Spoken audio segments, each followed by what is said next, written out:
Polavaram ప్రాజెక్టులోని diaphragm wall ప్రాంతాల్లో వినియోగించనున్న మట్టి నాణ్యతా ప్రమాణాలను కేంద్ర నిపుణుల బృందం పరిశీలించింది. నేడు పోలవరానికి కేంద్ర బృందం చేరుకోనుంది. రేపటి నుంచి 3 రోజుల పాటు పనులను పరిశీలించనుంది. ఈ బృందంలో కేంద్ర material and soil research centre నిపుణులు B Siddharth Hedao, scientist ARO Vipul Kumar గుప్తాలు ఉన్నట్లుగా పేర్కొన్నారు. నాణ్యత ప్రమాణాలను నిర్ధారించేందుకు అల్లూరు జిల్లా దండంగి గ్రామం వద్ద స్పిల్వే సమీపంలో ఉంచిన మట్టి నిల్వల వద్ద ఈ బృందం శాంపిల్ సేకరించనున్నట్లుగా ప్రాజెక్ట్ ఈఈ బాలకృష్ణ తెలిపారు.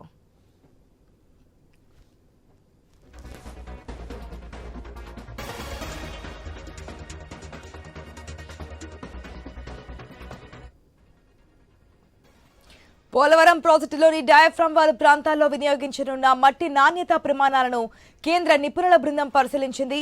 నేడు పోలవరానికి కేంద్ర బృందం చేరుకోబోతోంది. రేపటి నుంచి 3 రోజుల పాటు కూడా ఈ పనులను పరిశీలించబోతోంది.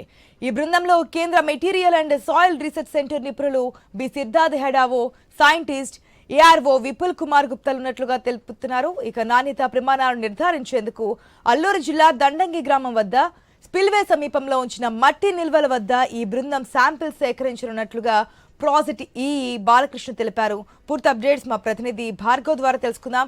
Good morning Bhargav. Polavaram project పనులు అయితే సర్వేగంగా ముందుకెళ్లడానికి ప్రయత్నాలు అయితే జరుగుతున్నాయి. కేంద్ర బృందం 3 రోజుల పాటు కూడా పర్యటించబోతున్నట్టు తెలుస్తోంది కదా, డీటెయిల్స్ ఏంటి? అటు పోలవరం ప్రాజెక్టులో ప్రధానంగా కూడా కీలక పనులు జరుగుతున్న నేపథ్యంలో డయాఫ్రమ్ వాల్, ఆ తర్వాత ఎర్త్కమ్ రాక్ఫిల్ డ్యాముల నిర్మాణంపై అటు కేంద్ర బృందాలు నిపుణులు కూడా దృష్టి సారించారు. అందులో జరుగుతున్న ప్రతి అంశాన్ని కూడా అటు అంతర్జాతీయ బృందం ఎప్పటికప్పుడు తెలుసుకుంటూ ఉన్న నేపథ్యంలో వారి సూచనలకు అనుగుణంగా కూడా అటు కేంద్ర బృందం కానీ పోలవరం ప్రాజెక్టు అథారిటీ అధికారులు కానీ ముందుకు వేస్తున్నారు.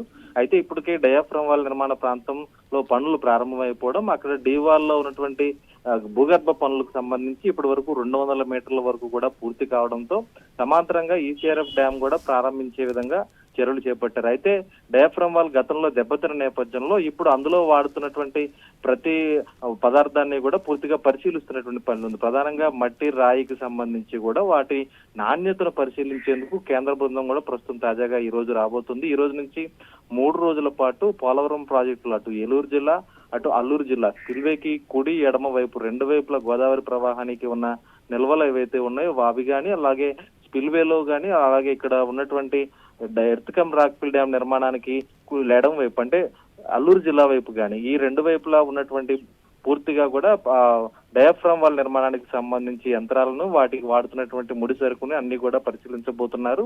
ఎందుకంటే డీ వాల్ దెబ్బతినడం, దాదాపు 900 కోట్ల రూపాయలు అదనంగా ఈ రోజు ఖర్చు చేయాల్సి రావడం, ఆ భారం అంతా కూడా పోలవరం ప్రాజెక్టుకు నష్టంగానే చూపిస్తూ ఉన్న నేపథ్యంలో మరోసారి ఇటువంటి తప్పిదం జరగకూడదు, ఎక్కడా కూడా లీకేజ్ రాకూడదు అనే కోణంలో కూడా ఈ రోజు పర్యటించేందుకు కేంద్ర బృందం రాబోతోంది. ఇందులో అటు మట్టికి సంబంధించి నాణ్యత ఏదైతే ఉందో, రాయికి సంబంధించిన నాణ్యత, ఆ నాణ్యతలపై పరిశోధనలు చేసి వాటినే వాడాలని కూడా సూచించేటువంటి అవకాశం కూడా కనిపిస్తుంది. అంతేకాదు అటు డీవాల్ ప్రాంతంలో సీపేజ్ జరిగింది. గతంలో ఎగువ దిగువ కాపర్ డ్యామ్ల మధ్య జరిగిన సీపేజ్ కారణంగానే డీవాల్ దెబ్బతింది. మరోసారి ఆ సీపేజ్ జరగకుండా కూడా అక్కడ పూర్తిగా కాంక్రీట్ చేసే విధంగా కూడా ఈ రోజు నిపుణుల సూచనల మేరకు మరికొన్ని పనులు కూడా చేపట్టబోతుండగా వాటిని కూడా కేంద్ర బృందం పరిశీలించబోతుంది. 3 రోజుల పాటు పోలవరం ప్రాజెక్టు ప్రాంతంలోనే పర్యటించి ఇక్కడ ప్రతిదీ కూడా అంతర్జాతీయ నిపుణులు ఏవైతే సూచించారో ఆ సూచనలకు అనుగుణంగా ముందుకు వెళ్లే విధంగా కూడా అడుగులు వేస్తున్న పరిస్థితి కూడా ఉంది. అటు రాష్ట్ర ప్రభుత్వం తరపున కూడా అటు సీఎం చంద్రబాబు కూడా ఇటీవలే పర్యటించి పోలవరం ప్రాజెక్టులో ఈ ఏడాది చివరిలోపే డీవాల్ నిర్మాణం పూర్తి చేయాలని, వచ్చే ఏడాది నుంచి కూడా అటు ఈసీఆర్ఎఫ్ డ్యామ్ పనులు వేగవంతం చేయాలని, 2027 చివరి డిసెంబర్ కల్లా కూడా ఈ పనులు పూర్తి చేయాలంటూ కూడా ఆయన ఆదేశాలు ఇవ్వడంతో అందుకు తగ్గట్లు ప్రస్తుతం పోలవరం ప్రాజెక్టులో అడుగులు పడుతున్నాయని కూడా చెప్పుకోవచ్చు. Right Bhargav, thanks for the update.